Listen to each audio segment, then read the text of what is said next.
Thank you so much for having me. It's a good segue, the bad and the beautiful. Let's get right into it.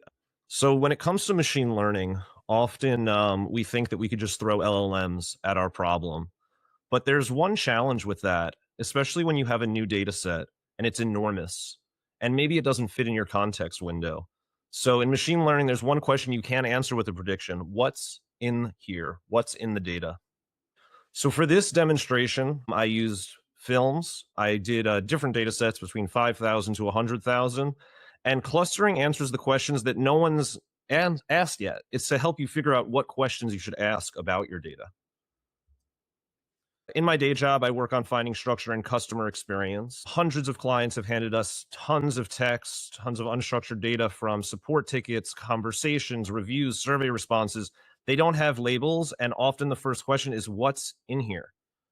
For today, I'm going to use a film data set. So you could think of IMDb, but I'm just using like a more open version of that where I can get all of the data, all of the posters, and the summaries of the movies, the plots. So you point, your clustering algorithm, you get 5,000 movies in, you get 47 clusters out. But what are these clusters about? See, a traditional clustering pipeline like BERTopic, you might get something like new young life family. You take all of the movies that are like this, you take all of the summaries, you extract all of the keywords, and you get the top terms. But what would something like new young life family be?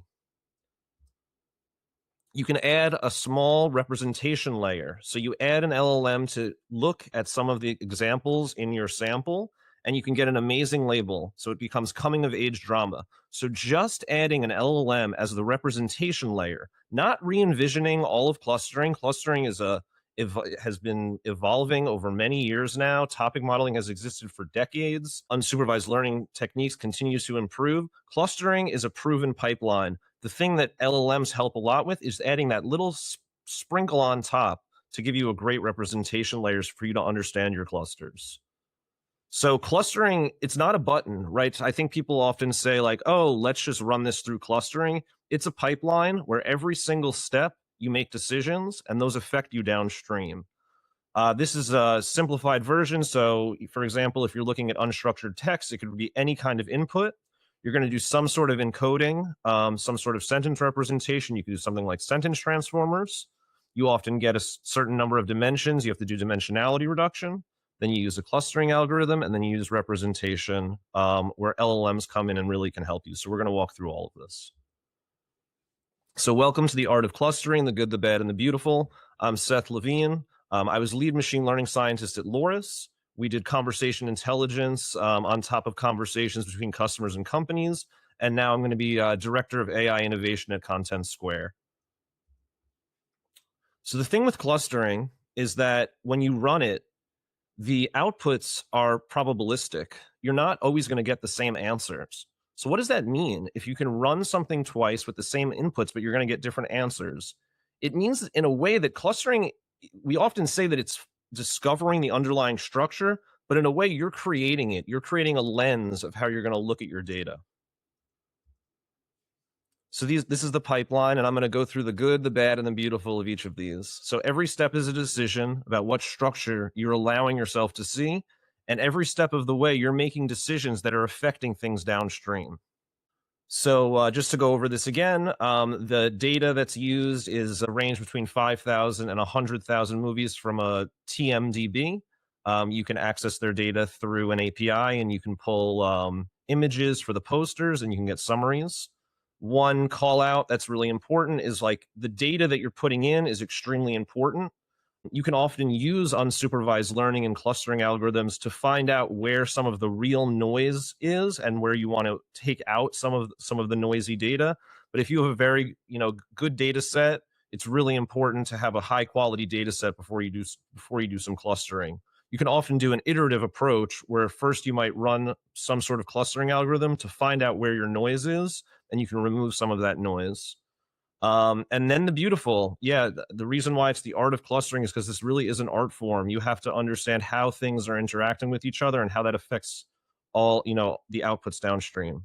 So when you're doing this, people often just throw out this terminology like, oh, I'm going to embed it into an embedding space, and things that are semantically similar are going to be closer to each other, but similar is doing a lot of work here. There's different embeddings that you could be using, and these are, very well known, sentence transformers. There's hundreds, if not thousands, of sentence transformer models that take text and convert it into a numerical representation. I think that there's a lot of benefits, moving into the bad, of using something like TF-IDF, which is like a glorified bag of words, but there's going to be challenges there. It depends if you need to be very precise or if you want to, understand more of the things that are going on in your data set. So the example for movies is something like hitman and assassin. These two words are totally different. They mean the same thing, but if you use something like TF-IDF, you're not going to capture any of the semantic similarity between those two things. And actually, what's really exciting in the encoding space is multimodal. So this is instances where you can take text and you can take images, you can embed it, and similar text and images, if they mean the same thing, they'll embed to a closer space in your embedding space. So I'm going to show some of that coming up. So I talked a little bit about encoding, and now I want to talk a little bit about dimensionality reduction.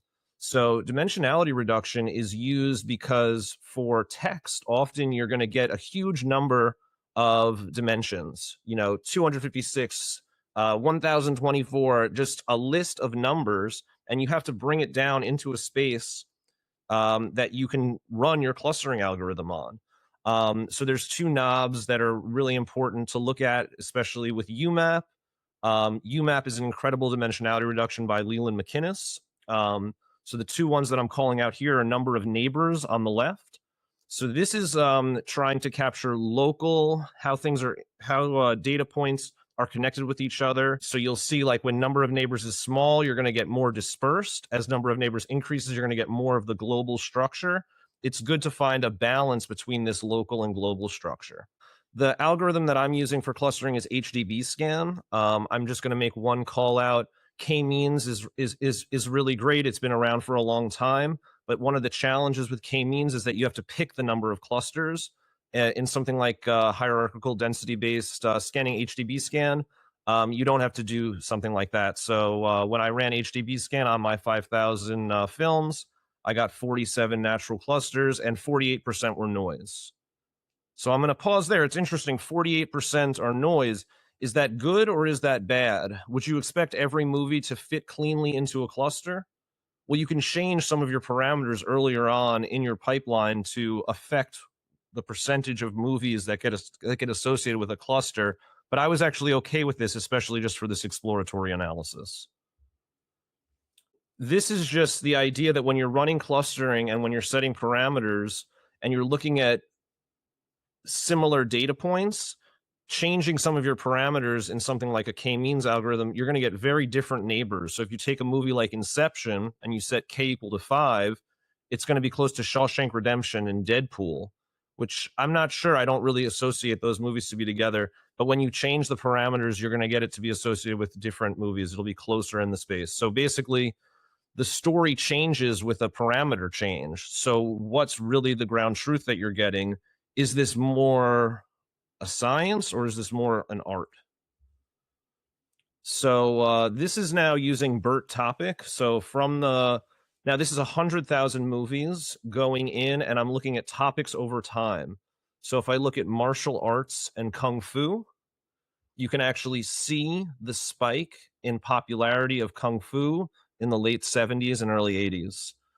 But now I want to show you something interesting. So LLMs are great at doing this representation layer, right? You're getting amazing names for your clusters: detective thrillers, World War II, Russian and Soviet cinema. But let's look at World War II and Nazi Germany.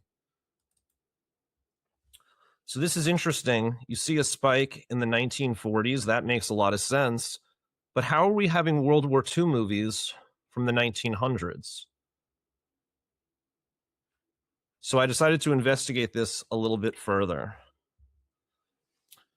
So when you get your outputs of clustering, you're getting all of these movies that are very similar, and you say to the LLM, hey, take a look at these sample movies, take a look at these descriptions, and give me a name.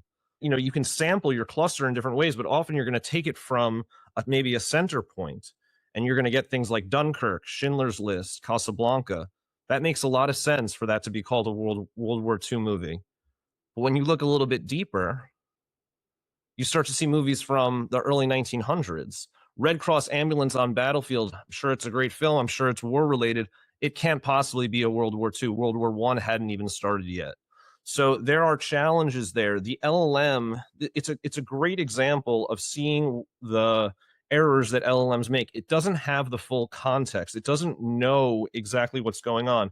It's just given a sample of your data and it's going to give you a label. It doesn't mean that that label's correct. It doesn't mean that it passes the test of does this make sense? And whenever you're doing any type of machine learning problem or any problem in general, when you get your answer, you have to say, does this answer make sense? So the LLM does a great job of giving you a representation layer, but when you really, come into it and you see, you have to understand if this actually makes sense. So to get World War II movies before World War II doesn't make sense. But then it leads into my next point. Why are you clustering? Are you clustering to just explore the data and create a map and to understand why, to give a map to things, to see where things are located in this map, right? You have the same data, you might have two purposes. So let's say I labeled a cluster or an area of my map as World War II, and I go towards the fringe of my clusters. It's okay if maybe those aren't World War II, but it's not okay if I'm using it to then build a data set to train a text classifier, and I have movies that are before World War II, and I'm labeling those as World War II. So you can see the difference. You have to understand, why are you clustering? Are you clustering to explore your data? Or are you clustering to then create a trained text classifier to label your data? And just to really hammer this home, you can think about it as clusters are not these clean things that are, clearly delineated from each other. Data and almost everything is hierarchical. So you're going to find clusters inside of other clusters. You're going to find subclusters. You're going to be able to zoom in and zoom out and find it on different levels of granularity. The real world looks more like the left, but on the right is what we want things to look like, but very rarely are things so clean cut. So clustering does do an amazing job of discovering structure, but it's really important to understand your use case, because if you're going to use it to populate data for a label, for a supervised text classifier, you have to be really careful about how you sample your data. Okay, so just to talk about the beautiful, one of the really nice things in the evolution and how LLMs have helped clustering, I view it as augmentation. I think people want to use LLMs to replace and do everything, but it's not the answer. The answer is to find the right balance. So you can take BERTopic, which has now been around for years, and you can take the outputs that you used to get and then just add a representation layer on top. So I'm going to give 3 examples. These are 3 clusters where it's taking the top keywords. So pre-LLM, this is what you would get as your answer for the cluster. The label for the cluster would be planet, Earth, space, alien for the first one. Queen, prince, princess, king for the second one. Heist, bank, drug, police. I wonder if we plugged in some of the sample movies and some of the descriptions for the movies, if we could get really good labels for these clusters. And guess what? We can. We get things that we know and love, like space sci-fi, royalty and fairy tales, neo-noir crime. So I highly doubt that in any of the descriptions it said anything like neo-noir crime. But when you put it in and you use an LLM just as your representation layer, you get really incredible labels that you can relate to. And this is a really nice, it's a small but a very nice usage of LLMs. So this is just showing with this actual data set. I encourage you to go and explore this data. This is using Leland McInnes's DataMapPlot. It's an interactive plotting. It has search functionality. You can lay things on top of each other. You can see different types of your movies. So you're here, you're seeing all of these different movies. You can also look at things over time, and you can see, some pretty amazing things. And you can see the hierarchical nature of the data. So as you zoom out and as you zoom in, you can see the subclusters. Okay, so clustering helps find the structure.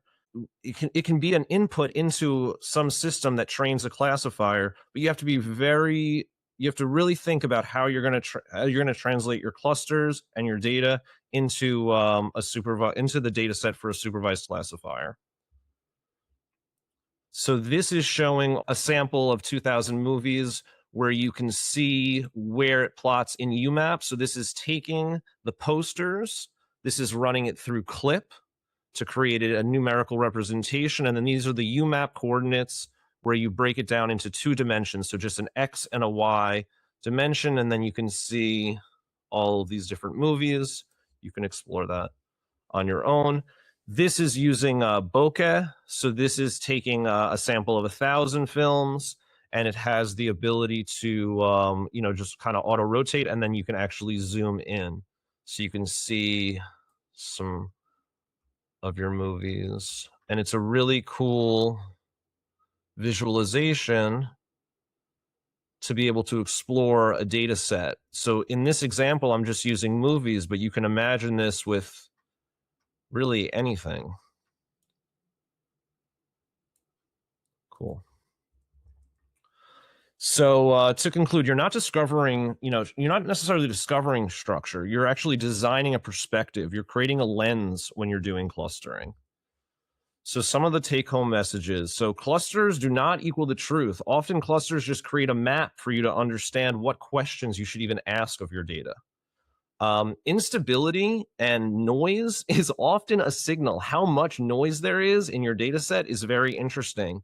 Looking at the center of your cluster, where the very dense regions, you're going to see much different things than on the outskirts of your clusters, where you're seeing where maybe this data point could belong to cluster A or cluster B. There's a lot of interesting things that are happening in that data. And that goes along, like, just exploring and labeling are 2 different tasks. Yes, they're related, but they are different tasks. And also, like, all of this is fine and dandy, and it's fun to, create these visualizations, but the goal isn't just to explore your data. The goal is to help people make decisions. So when you're doing this, I want you to understand, even outside of clustering, when you're running any type of pipeline, the parameters that you set are important, and they have consequences for downstream. So you have to understand the decisions that you're making. Really, in machine learning, in any kind of business pipeline, the decisions that you're making early can affect you long term. So you can see that here, and this is just some of the eye candy. This is a static DataMapPlot. That's the bokeh visualization. Can't do a machine learning talk without saying all models are wrong, but some are useful. It's really important as the hype of AI gets extremely high and we think that LLMs have all the answers. They don't. They make errors. They make errors all of the time. And you have to understand the only thing that we know about AI is that it will be wrong. And to conclude, clustering is a pipeline. It's not a button. So you should understand the decisions. Open up the black box, and then you'll see what's inside, and you can figure out how to tinker it to do all of the amazing things that you want to do with it. Oh, so many shout outs here. Thank you to Martin Grutendorf for creating BERTopic. Thank you to Leland McInnes and John Healy for their incredible libraries at the Tut Institute, and the incredible open source family and ecosystem for making things like this possible. Everything in this repo was done using open source, except for Claude, of course. Thank you so much. It was a pleasure to be able to speak in person with all of you yesterday, and to be able to do this here today. I'll open up to questions. Thank you so much. Curious how hierarchical clustering would affect noise. So yeah, so when you're running a clustering algorithm like HDBSCAN, and when you're running it on text, you're going to get some unlabeled data. So the thing with HDBSCAN is that it's handling noise. It's important to be able to handle that noise. You can tweak your parameters. So let's say you run your clustering algorithm, and let's say you use default parameters, and you have 70% coverage. So 70% of your data gets labeled. You can tweak your parameters if you really need to get more of your data to be labeled into a cluster, but I wouldn't think about it as how does hierarchical clustering affect noise. I'd think that data tends to be hierarchical in nature, and noise is an artifact, is always part of every data set. So it's not necessarily about limiting noise or limiting the unlabeled. It's just about trying to get an accurate perception of what your data looks like. Thank you for the question. All right.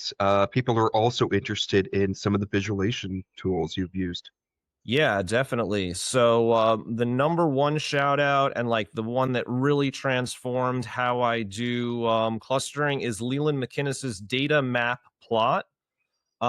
It's an incredible library. He took the time that we don't have to be able to create amazing static and interactive plots. So that's one huge shout out to him. The other one for the 3D rotating one, that's bokeh, Bokeh. But yeah, I've used matplotlib and Seaborn as well. I would call out. There's dozens of amazing ones. D3JS also for the website was used. Everything is open source. All the slides, the presentation, the GitHub repo are all available to you. Please check it out, and I hope I didn't forget any of the amazing visualizations. There's incredible tools out there. Okay. How do you think about and decide on which clustering algorithm you use? So yeah, it really depends on what your use case is. My go-to is the pipeline that I outlined today. So that would be using some sort of, for text, unstructured text, I would use some sort of sentence transformers. I use dimensionality reduction to get it prepared for clustering, and I use HDBSCAN. Another one to keep your eye on is Evoke, EVOC. It's by the same people that designed UMAP and HDBSCAN, Leland McInnes at the Tut Institute. I would highly recommend it, EVOC. So how do you make sure the three dimensions used in the diagram are the most informative? Okay, yeah, so for this example, I'm using UMAP. So UMAP, you set the number of dimensions. So let's say you embedded your text, then you get it into 256 dimensions, but you want to actually visualize it, you have to get it into 2 or 3 dimensions. UMAP does a great job of trying to preserve both local and global structure. So figuring out how data points are related on, like, in your cluster, and then the global structure of it. And it's really challenging. You don't know necessarily, but that's what the algorithm attempts to do, to try to basically plot it to a 2-dimensional or a 3-dimensional space, so then you can plot it. All right. People are interested in the podcast link.